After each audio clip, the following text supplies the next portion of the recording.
sengaja diajak oleh panitia untuk merekam kemeriahan penyelenggaraan MTQ 35 di Benar Meriah. Dan ini bukan kali pertama, sebab pada perhelatan MTQ tingkat Provinsi Aceh di Kabupaten Pidi, mereka juga ikut berpartisipasi.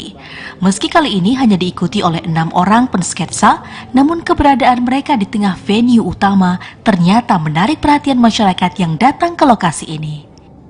Kita ikut kegiatan untuk meramaikan MTQ yang ke-35 karena tahun sebelumnya kita juga ikut andil di PD dan alhamdulillah Koskah itu dipercayakan untuk mendokumentasikan setiap kegiatan pembukaan melalui sketsa.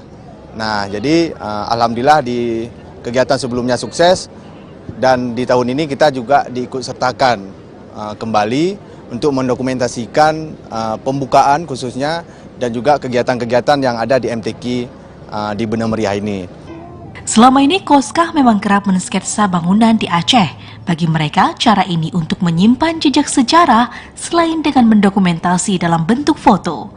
Mereka berharap hasil karyanya di perhelatan MTQ 35 di Benar Meriah dapat turut menyimpan kenangan tentang kemeriahan yang telah dinanti oleh warga Benar Meriah lebih dari 46 tahun.